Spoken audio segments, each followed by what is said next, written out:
Have a buyer you need pre-approved? Well, the Brian Manning team is available 7 days a week from 8 a.m. to 8 p.m.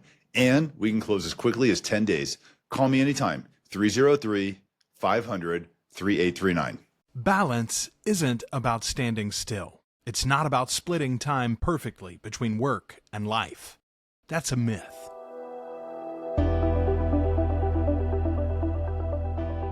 Real balance is momentum. It's knowing when to lean in, when to step back, and how to stay in control when everything is moving fast. Brian Manning built his success by rejecting the outdated idea of balance and embracing something better, alignment. The ability to go all in on big goals without losing what matters most. This is Balance in Motion, a new way of thinking, a new way of living. Because the people who achieve the most aren't looking for balance. They're mastering the flow. Let's get into it.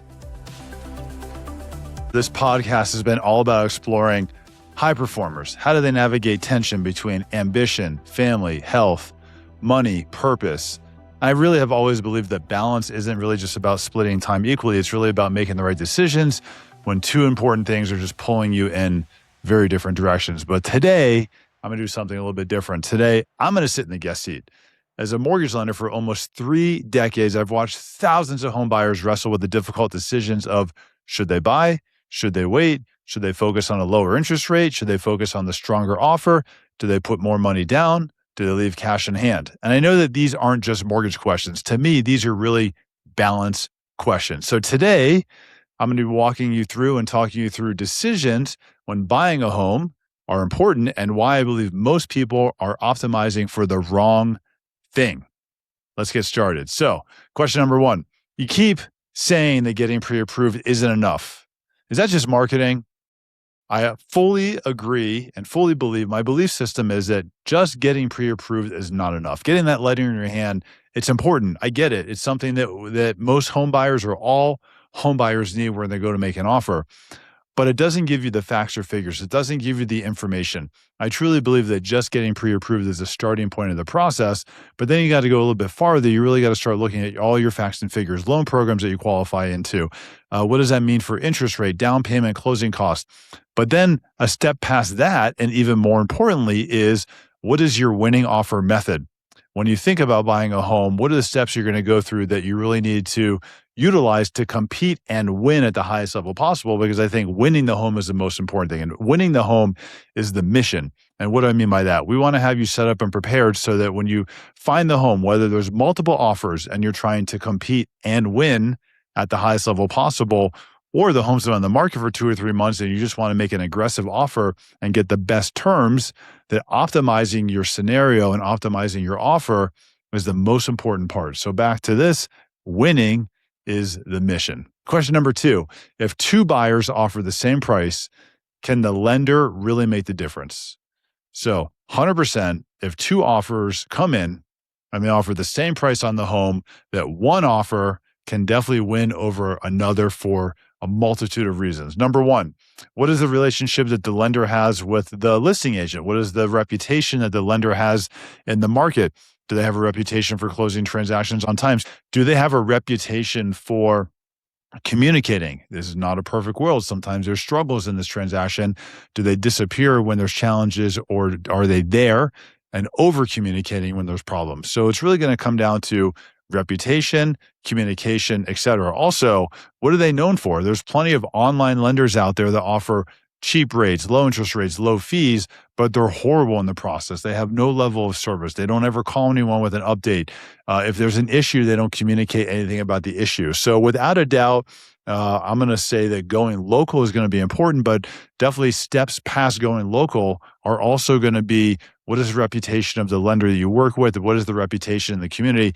Have they done a lot of business? I actually think that's very important. I think working with someone that has done a tremendous amount of business, it will boost and increase the lender's reputation, because that means that they've worked with a lot of realtors, and that also means they have a high level of communication with the realtors that they've worked with. Question number 3, why shouldn't I just use a lender with the lowest rate? You know, I had a coach a long time ago, and we developed this statement that came from him. It said, of a 100-page book, rates and fees are 1 page. The other 99 pages are getting your transaction to close on time. So rates and fees, they're important. Yes, I'm a consumer myself. I don't want to overpay for anything. That just makes me assume that our customers don't want to overpay as well. And our rates and fees are really at or below any credible competitor in the marketplace.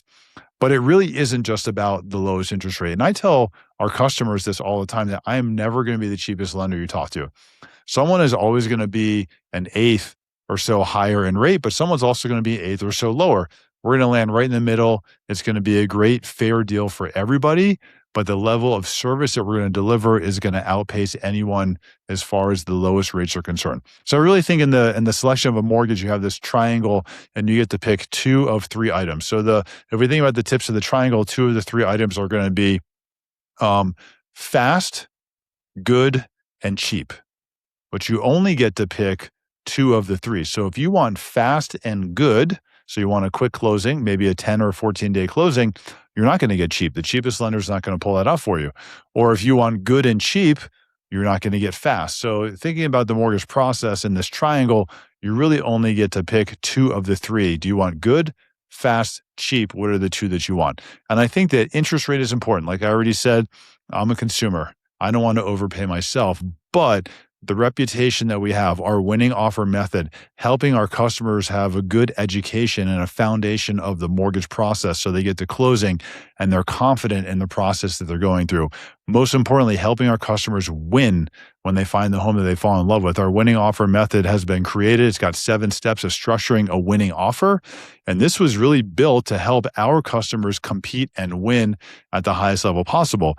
And you can't perform at this level. You can't be the best unless you're going to cost a little bit more. And that's just the reality of it. So I brought this up to a customer the other day. I was talking to them about this, and I'm very transparent with everybody on this.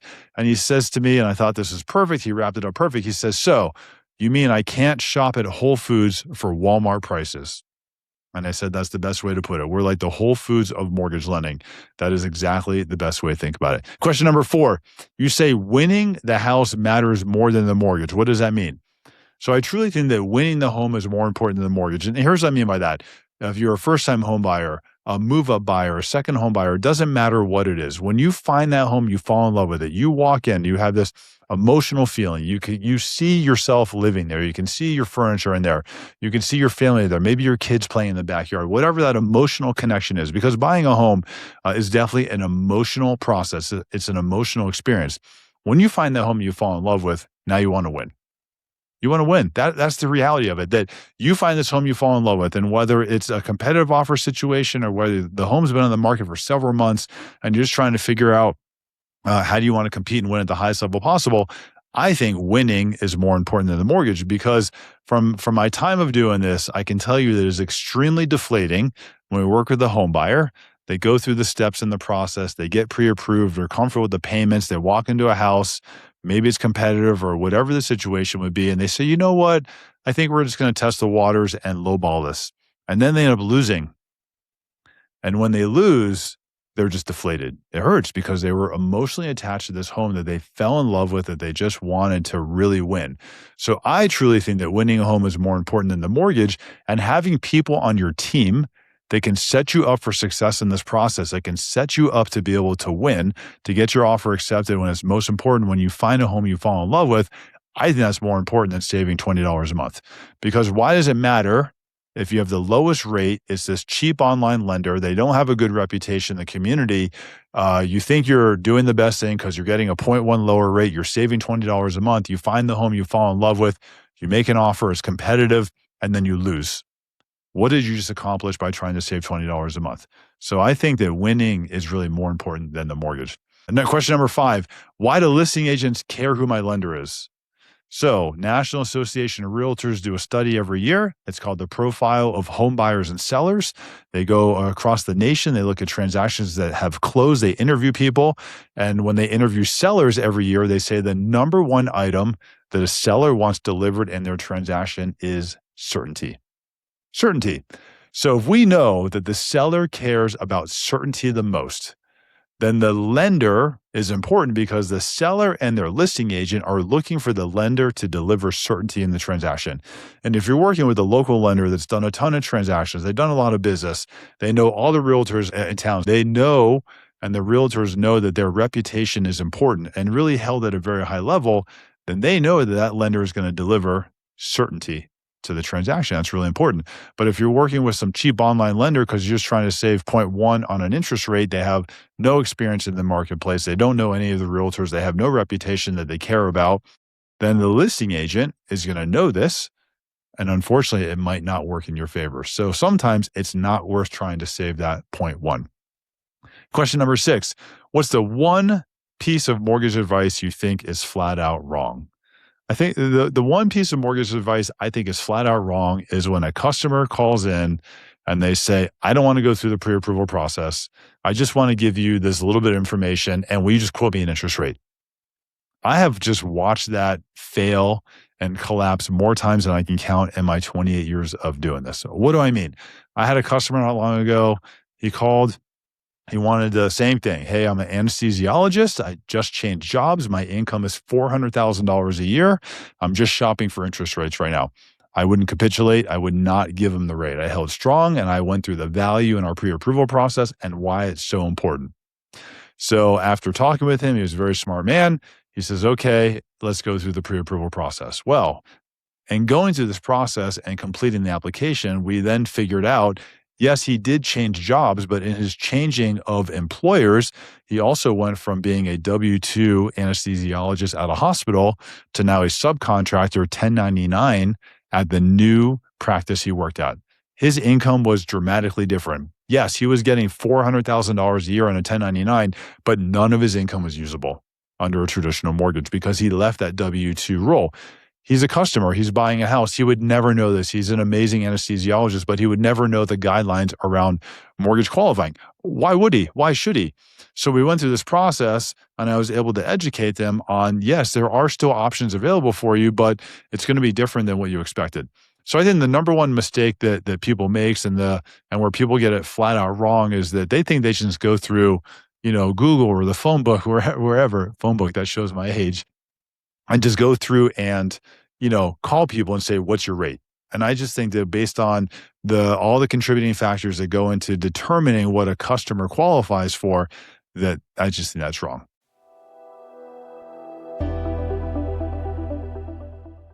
Are you an investor that does fix and flips, or are you a realtor that has clients that do fix and flips? Well, I can help you make a cash offer, and we can close as quickly as 7 days. To learn more about our private hard money lending, call me anytime, 7 days a week, 8 a.m. to 8 p.m. at 303-500-3839. Question number 7, if I only have 5% down, do I even stand a chance in today's market? The answer is yeah. The answer is hell yeah. If you only have 5% down, that's freaking amazing. First of all, good job saving some money. That's an incredible accomplishment. You should be very proud of yourself. I mean, not only 5% down, you could buy a house with 3% down. You could buy a house with no money down. I think that the markets change. And yes, the podcast here is called Balance in Motion. I think that housing markets never have perfect balance as well. If we go back to 2021, when it was a crazy, insane market, could you buy a house with 5% down? Maybe it would have been tougher. Now the pendulum has swung. Here it is 2026. Could you buy a house with 5% down? Absolutely. So I wouldn't be focused on the down payment as much as I would be focused on the monthly payment and making sure that meets your personal budget. Question number 8, should buyers wait until interest rates come down before purchasing? So if I was a buyer, I would never wait until rates come down before I purchase a home. I actually think this is the best time to buy a house. So let's look at this comparison. 2021, mid-COVID, you want to buy a house. The market is insane. The competition is at an all-time high. People are buying houses. They're paying $100,000, $200,000, $300,000 above list price just to win. All right. Yes, they might have got interest rated in the 2s or the 3s, but think about how much more money out of pocket they came to the transaction with just to win because of the level of competition at that point in time. Now, 2026, you can buy a house. It's not competitive. You don't have to go $100,000, $200,000, $300,000 above list price. You can offer, you can negotiate, but what you can do is you can negotiate a seller credit that you can utilize to buy your rate down to a below market interest rate, which gives you a below market monthly payment. So would I wait for rates to come down to buy a house? Absolutely not. I would be out there right now working my realtor, finding a home, identifying a home that I can make an offer on, that I can negotiate a seller credit at closing and use that to buy my rate down. We're seeing people buy their rates down to the fives right now. They're creating permanent affordability, and it's really impactful as far as the monthly payment is concerned. So no, I would absolutely not be waiting to buy a house. Question number 9. What is the biggest mistake you see smart home buyers make? The biggest mistake that I see smart home buyers make is trying to rely on too much AI for research. What do I mean by that? When I was younger, my parents always said, don't believe everything you see on TV. Well, now that translates to don't believe everything you read online. I've done this. I've done a ton of research online through AI, ChatGPT, Claude, whatever, on mortgage lending to figure out if I'm asking these questions, what is it going to get back to me? If I was a home buyer, what would it look like? What's the feedback I'm receiving? And I will tell you it's good, but it's not great. I think smart home buyers right now, and the mistake they're making is they're trying to do too much research online instead of calling me with 28 years of experience and connecting with the realtor that also has a substantial amount of experience and leaning into the experts. You wouldn't want to go file your taxes as a self-employed person. If you have 2 different options, can you just do some research online? Could you hire a CPA with 30 years of experience? Ideally, you're going to that CPA with the experience because they're going to show you how to save money on taxes. Same thing with buying a house. Yes, technology is amazing. AI is good. It's strong. We all use it. I do believe in doing some research there. But at the end of the day, a smart home buyer mistake that I'm seeing right now is putting too much weight into AI.